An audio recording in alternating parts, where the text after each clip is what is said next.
मुख्यमंत्री जी ने आपका इसको पुनर्वास और विस्थापन आयोग गठन जैसी बात किया था।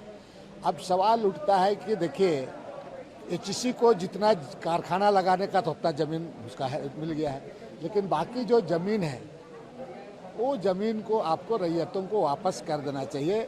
लारा कानून 2013 के तहत उसको वापस करना चाहिए, क्योंकि जो ज़मीन है उसको एचईसी बेच नहीं सकती, क्योंकि सरकार ने उसको दिया है, तो सरकार उसको अधिग्रहण करके दी है, तो एचईसी मालिक इसका नहीं है, एचईसी इसका ज़मींदार नहीं है, ये सरकार का ज़मीन है।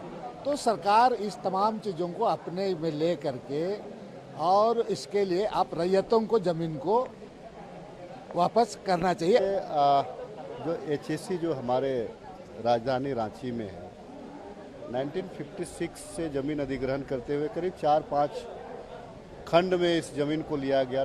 61-62 तक ज़मीन अधिग्रहण किया गया और उस टाइम ज़मीन का उद्देश्य था कारखाना को बैठाना, जो कारखाना में काम करेंगे स्टाफ के लिए क्वार्टर, उनके लिए स्कूल, कॉलेज, हॉस्पिटल, ये वगैरह वगैरह था।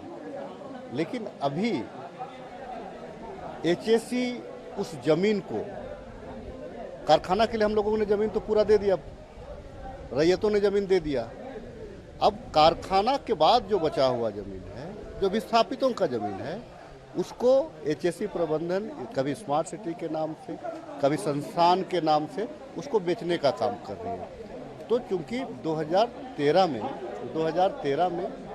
जो कानून था, जो भूमि अधिग्रहण कानून था, उसमें और उससे पूर्व में भी जब अधिग्रहण हो रहा था उस टाइम में भी इसमें कहा गया है कि भाई अगर आप कारखाना, जिस उद्देश्य के लिए ज़मीन लिया जा रहा है, आप कारखाना के लिए ले रहे हैं, अगर कारखाना नहीं बनेगा तो उस सरप्लस ज़मीन को आपको वापस करना पड़ेगा। हम लोग उठाए कि आज झारखंड प्रदेश में जिस तरह ऑनलाइन के नाम पर रसीद काटने में या मोटेशन में और भी चीज़ों में जो कठिनाइयाँ हो रही है, उसी विषय को लेकर के सदन में उठाने का काम किया।